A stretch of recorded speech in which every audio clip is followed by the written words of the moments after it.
COVID-19 hospitalizations in Rhode Island are now at levels we haven't seen since early this year. First tonight, the latest on breaking news in Cranston. We first reported at 4. Cranston police are searching for a man they say broke into a home this morning while naked. The company is doing what it can to prepare. As you can see here behind me, trucks are already lined up, ready to go. What's the reason behind all of this? Why is this happening? It's greed. They want to make money. The town of Portsmouth is currently auctioning off several items, including police vehicles like this one right here. Is it a good weekend to snuggle up with your Valentine? That's it. Cold, yeah. Good advice.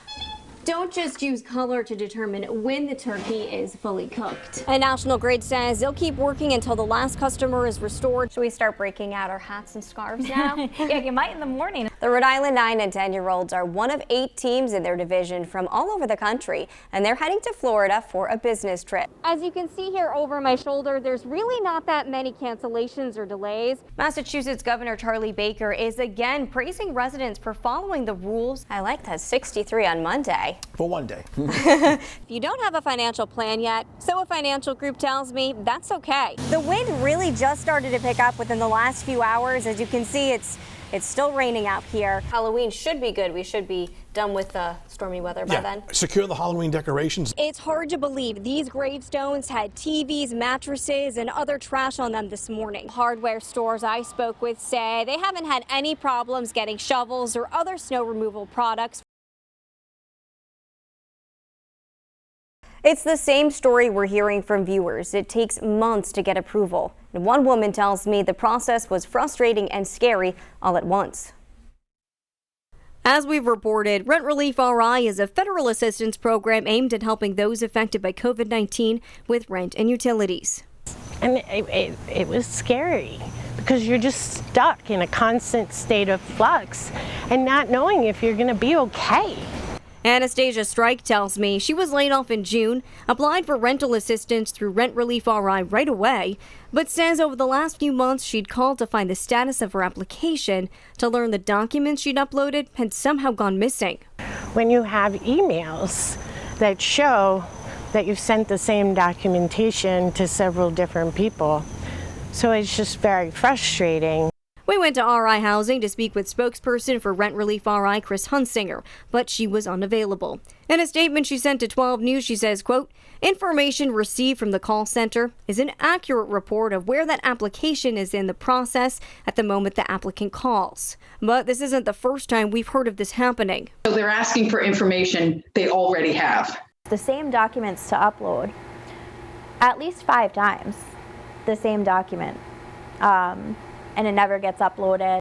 One person will tell you something's fine, and then when you call next time, then no one has any idea what you're even talking about. Strike says she reached out to Senator Reed's office. While Reed says the program is doing what it's supposed to, he says he does have some concerns.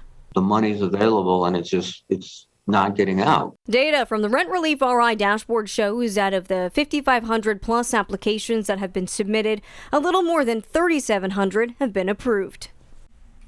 And Hunsinger says the staff has been retrained and over $1 million in applications is being approved per day. Live in studio, Gina Marini, 12 News. The 2 people I spoke with have similar stories. They both tell me they rely on these services, but both say their experience using medical transportation management has been horrible.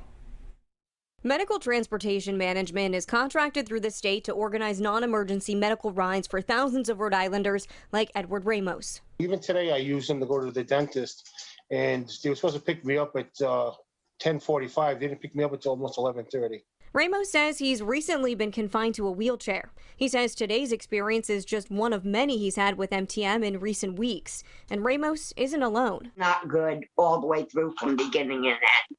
Lynn Farkas tells me she relies on the transportation services to get her to her medical treatments that she says helps to keep her alive. They are late. They are unprofessional. I have had problems with them. MTM's contract with the state began in January of 2019. Since then, MTM data compiled by the state shows in 2019 there were more than 4,400 complaints. Last year, just over 1,400, and so far this year through November, more than 1,400 complaints have been made. We reached out to MTM. The company says in part, quote, "Our priority is always the care and safety of the passengers riding with our contracted transportation providers. If passengers have a concern about a driver, we want to hear from them immediately." As we previously reported, MTM contracts rides out to transportation companies because it doesn't have its own fleet of vehicles. Earlier this month, an MTM subcontracted driver was involved in a deadly crash. In response to that incident, a spokesperson for the Executive Office of Health and Human Services says the department has asked for the results of 9 audits and says it's reviewing each of them, and says in part, quote, "EOHHS will be implementing a series of corrective actions from immediate to long term to address this incident." And the MTM contract ends in June of 2022. Live in studio, Gina Marini, 12 News. Finding lost money is always exciting, and in the coming days, $2.5 million will be coming to close to 15,000 Rhode Islanders, and it's all made possible through the Your Money program.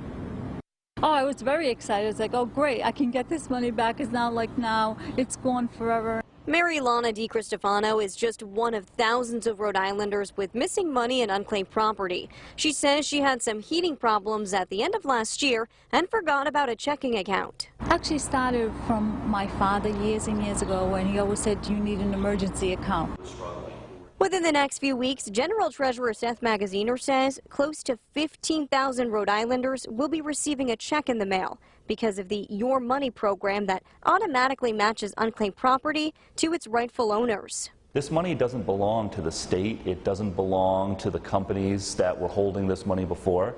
This money belongs to Rhode Islanders. Magaziner says unclaimed property can be money left in a bank account that may have been forgotten, or even money owed from a utility company. He says after the year we've had, it's important now more than ever to reunite Rhode Islanders with their missing money. There's a lot of families in Rhode Island that are still struggling to make ends meet, and so every little bit of help that we can get to people is important. In February, Magaziner says the program did expand to include local small businesses and nonprofits.